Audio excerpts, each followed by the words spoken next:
नमस्कार दोस्तों, स्वागत है आपका हमारे इस YouTube चैनल में। दोस्तों, आज मैं आपको एक बहुत ही इम्पोर्टेंट पॉइंट बताने जा रहा हूँ जिसको आपको जानना बहुत ज़रूरी है, क्योंकि अगर आप इसको नहीं जानोगे तो आपका बहुत ज़्यादा नुकसान हो सकता है। तो चलिए मैं बताता हूँ आपको आज हम कौन से बारे में बात करने जा रहे हैं। दोस्तों, आज हम बात करने जा रहे हैं घर का प्लास्टर करवाने से पहले किन किन बातों का ध्यान रखना बहुत ज़रूरी है। दोस्तों, तो आज हम लोग इसी टॉपिक पर बात करने जा रहे हैं। आज मैं आपको एकदम डिटेल में बताऊंगा कि प्लास्टर करने से पहले हमको ये सारी चीज़ें करना बहुत ज़रूरी है। तो दोस्तों, अगर आप हमारे इस चैनल पर पहली बार आए हो तो प्लीज़ हमारे इस चैनल को सब्सक्राइब कर लीजिए, क्योंकि ऐसे ही इन्फॉर्मेटिव वीडियो मैं आप लोगों के लिए लेकर के आता रहता हूँ। तो चलिए शुरू करते हैं और जान लेते हैं कि वो कौन से ऐसे पॉइंट है जिसको जानना हमें बहुत ज़रूरी है। सबसे पहला पॉइंट दोस्तों, अगर आप प्लास्टर करने जा रहे हो अपने घर के अंदर, तो सबसे पहला काम आपको करना है सीमेंट और सैंड का जो स्लरी बना करके आपके दीवार के ऊपर छांट देना है।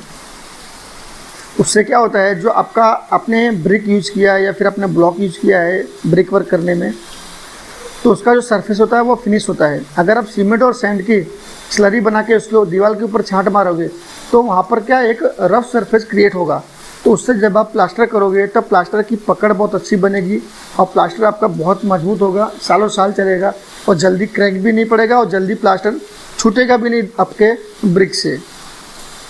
तो इस चीज़ का करना बहुत ज़रूरी है। आप इसको कभी मत भूलना दोस्तों।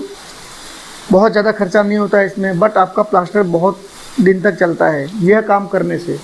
दूसरा पॉइंट है दोस्तों, जब भी आप सीमेंट और सैंड का छांट मारे दीवार के ऊपर, तो उस छांट को प्रॉपर 2 से 3 दिन तक अच्छे से पानी छाटे, अच्छे से क्यूरिंग करें, ताकि उसमें नमी बन जाए। और जब नमी बनेगी उस समय जब आप प्लास्टर करोगे तब वो नमी काम आएगी एक फिनिशिंग लाने के लिए आपके प्लास्टर में।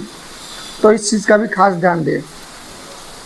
तीसरा पॉइंट जो हमको ध्यान देना है, अगर हमारा जो आरसीसी मेंबर है, हमारे आरसीसी और ब्रिक वर्क के बीच में जो जॉइंट आता है वहाँ पर हमको चिकन मेश जाली प्रोवाइड करनी है। यह लगाना बहुत ज़रूरी है, क्योंकि दोस्तों क्या होता है, कुछ समय के बाद हमारे प्लास्टर में क्रैक पड़ने लगती है। मतलब जहाँ से जॉइंट होता है आरसीसी और ब्रिक वर्क का, वहाँ से क्रैक पड़ने लगती है। उसका रीज़न ये है कि हम लोग चिकन मेश जाली नहीं लगाते हैं। अगर हम लोग चिकन मेश जाली लगाएं प्रॉपर सही जगह पर, तो हमारे दीवार में कभी भी क्रैक नहीं आएगी। तो इस चीज़ को भी ध्यान रखना बहुत ज़रूरी है।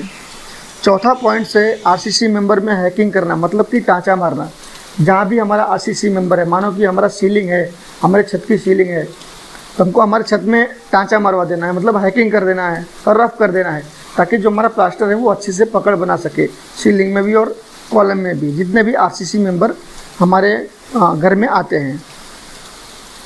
पांचवा पॉइंट हमको ध्यान में रखना है, प्लास्टर कराने से पहले हमको इलेक्ट्रिक का काम करवा लेना है, जिससे कि दीवार में हमको जहाँ भी कंड्यूटिंग करना है, जहाँ भी हमको बोर्ड देना है, स्विच का पॉइंट देना है, जितने भी हमको पंखे के पॉइंट देना है, वो सारे इलेक्ट्रिक पॉइंट प्लास्टर करने से पहले आपको करवाना चाहिए। उससे क्या होता है, बाद में आपके प्लास्टर में कोई भी झरी का काम नहीं होगा, आपका प्लास्टर एकदम क्वालिटी वाइज होगा दोस्तों। तो इस चीज़ का भी खास ध्यान दें। छठा पॉइंट है, प्लास्टर करने से पहले जिस जगह पर आप प्लास्टर करने वाले हो उस जगह पर प्रॉपर रेशियो में मापने के साथ में आपको जो रेती है, जो सैंड है, बालू है, उसका स्टॉक कर देना है जहाँ पर आप प्लास्टर करने वाले हो। सीमेंट और सैंड दोनों को प्रॉपर सही मात्रा में माप करके स्टॉक करना है। उससे क्या होगा, आपका जो दीवार है उसका प्लास्टर प्रॉपर रेशियो में होगा। ऐसा कभी कभी होता है दोस्तों, अगर आप माप के प्लास्टर नहीं करते हो, माप करके सीमेंट और सैंड मिक्स नहीं करते हो प्रॉपर रेशियो में, तो किसी दीवार में बहुत ज़्यादा वाइट दिखता है, किसी दीवार बहुत ज़्यादा ब्लैक दिखती है। तो इसमें क्या है, बहुत बड़ी प्रॉब्लम हो सकती है। प्लास्टर आपका ज़्यादा दिन तक नहीं चलेगा अगर बिना मापे आप प्लास्टर करते हो। तो इसीलिए प्लास्टर करने का बेस्ट जो टेक्निक है वो सही मापने के हिसाब से आप सैंड और सीमेंट यूज़ करें। तो यही थे कुछ इंपॉर्टेंट पॉइंट्स दोस्तों, जो आपको प्लास्टर करने से पहले ध्यान में रखना चाहिए। इससे क्या है, आपके घर का प्लास्टर बहुत ज़्यादा दिन तक चलेगा। दोस्तों, अगर वीडियो इन्फॉर्मेटिव लगी हो और आपको इससे कुछ हेल्प मिली हो तो प्लीज़ वीडियो को लाइक करें, शेयर करें और हमारे चैनल को सब्सक्राइब करें। मिलते हैं अगले वीडियो में, तब तक के लिए धन्यवाद।